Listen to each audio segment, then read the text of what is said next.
미국 내 대표적인 마약타운 좀비랜드라는 오명을 쓰고 있는 필라델피아 켄싱턴 지역이 펜타닐 중독으로 멍들고 있습니다. 켄싱턴 지역 거리에는 지금 이 시간에도 허리를 굽히고 팔을 늘어뜨린 채 거리를 헤매는 마약 중독자들의 모습을 쉽게 볼 수 있습니다. 공원과 인도를 가릴 것 없이 마약 중독자들이 좀비처럼 길거리를 배회하고 있는 겁니다. 수시로 경찰들이 순찰을 하는데도 거리에서 거리낌 없이 마약을 투약하고 판매하는 모습도 쉽게 볼 수 있습니다. 켄싱턴은 마약 복용이 광범위하게 확산돼 거대한 마약 복용지대 모습 그 자체입니다. 필라델피아 켄싱턴 지역에서 이 같은 일이 벌어지기 시작한 것은 합성 마약 펜타닐이 싼 값에 들어오기 시작하면서부터입니다. 펜타닐은 원래 말기암이나 수술 후 환자같이 극심한 통증을 호소하는 사람들을 위해 만들어진 약물로 잘 알려진 모르핀보다 훨씬 강한 효능을 가지고 있습니다. 헤로인의 100배, 모르핀의 200배 이상의 효능을 가진 것으로 알려져 있으며 소량으로도 치사량에 이르는데 2mg 정도면 사람의 목숨을 빼앗을 수 있을 정도입니다. 펜타닐에 중독되면 극심한 금단 증상과 함께 특히 산소 공급이 줄어 뇌 일부를 손상시키는 것으로도 알려졌습니다. 중독자들이 켄싱턴 거리를 흡사 좀비와 같은 걸음걸이로 배회하는 것도 이 같은 이유인 것으로 풀이됩니다. 이렇게 강력한 마약성 진통제가 미국에서 주요 오남용 대상이 된 이유는 미국의 비싼 의료비 때문이라는 분석입니다. 의료비를 감당하기 어려운 사람들이 보다 싼 펜타닐에 의존하게 되면서 펜타닐 오남용 사례가 많아졌다는 것입니다. 펜타닐이 젊은이들 사이에서 모르핀보다 훨씬 더 강한 진통 효과를 지닌 싸구려 마약성 진통제로 알려지면서 의료비를 감당하기 어려운 사람들이 보다 싼 펜타닐에 중독되고 있는 점으로 밝혀지고 있습니다. 때문에 별다른 이유 없이 최근 1년간 10대에서 20대 처방이 급격히 늘어난 것은 치료가 아닌 마약 용도로 잘못 처방된 건수가 그만큼 늘어난 방증일 수 있다는 것이 의료계 중론입니다. CDC는 2020년 5월부터 2021년 4월까지 12개월간 약물 중독으로 인한 사망자 수가 사상 최초로 10만 7천여 명을 넘어섰다고 발표했습니다. 이 중 65%가 펜타닐 중독에 의한 것입니다.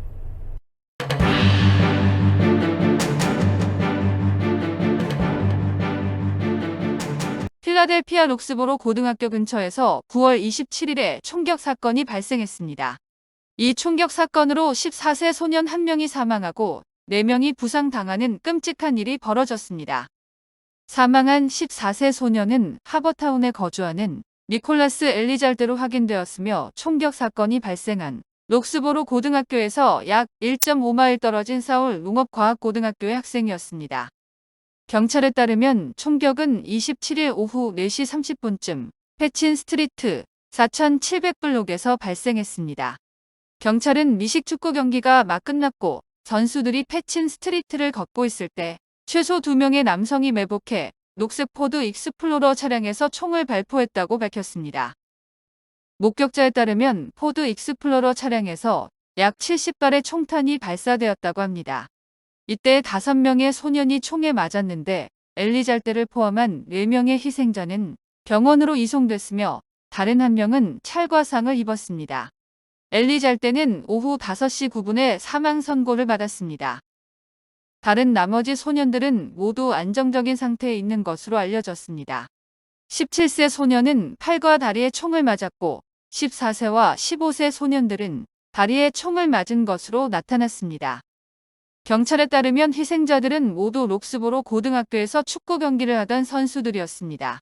수사는 초기 단계이며 경찰은 총격을 일으킨 원인이 불분명하다고 밝혔습니다.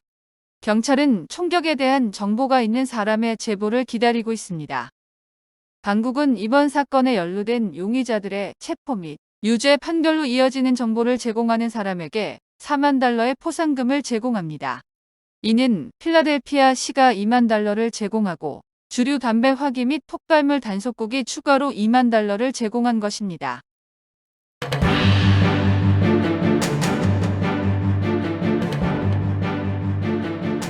필라델피아 시장 짐 케니는 도시 전역의 휴양지에서 총기 사용을 금지하는 공식 행정명령에 서명했습니다. 이 발표는 릴 크릭 레크리에이션 센터의 직원인 41세의 티파니 플래처가 9월 9일에 총에 맞아 사망한 후 다음날 나온 것입니다. 올해 만 41세의 티파니 플래처의 생명을 앗아간 한 건을 포함해 도시공원과 휴양시설에서 총 18건의 폭력 사건이 발생했습니다. 세 아이의 엄마였던 티파니는 밖에서 휴식을 취하던 중 총격으로 사망을 당했습니다. 짐 케니 시장은 우리 시의 아이들이 모여서 놀고 있는 곳에 치명적인 무기를 가져오는 것은 비양심적이며 우리는 소중한 커뮤니티 공간을 보호하는 동안 어린이와 가족의 위험을 용납하지 않을 것이며 이러한 시설을 운영하는 헌신적인 직원뿐만 아니라 대중을 보호하기 위해 할 수 있는 모든 일을 해야 한다고 말했습니다. 짐 케니의 행정명령은 들판, 놀이터, 수영장을 포함한 도시 레크리에이션 시설에서 총과 기타 치명적인 무기를 금지합니다. 지난 8월에 필라델피아시는 학교, 레크리에이션 센터 또는 도서관에서 500피트 이내에서 총을 발사하고 다른 사람을 다치게 한 사람들을 신고하고 유죄로 이어지도록 정보를 제공한 사람에게 $10,000의 포상금을 제공하기 시작했습니다. 이번 행정명령은 올해 시에서 400건의 살인 사건이 발생함에 따라 시민들의 안전을 보호하는 차원에서 내려졌습니다. 빈센트 휴즈 주 상원의원은 티파니를 기리기 위해 지금 우리의 임무는 총을 내려놓으라는 메시지를 보내는 것이라고 강조합니다.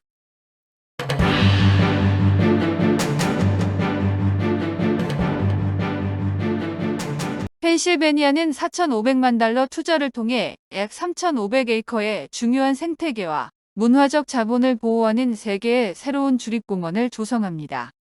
새로운 공원은 임시적으로 체스터 카운티의 빅 엘크 크릭, 요크 카운티의 서스케아나, 리버랜드, 와이오밍 카운티의 보스브루크 넥으로 명명되었습니다.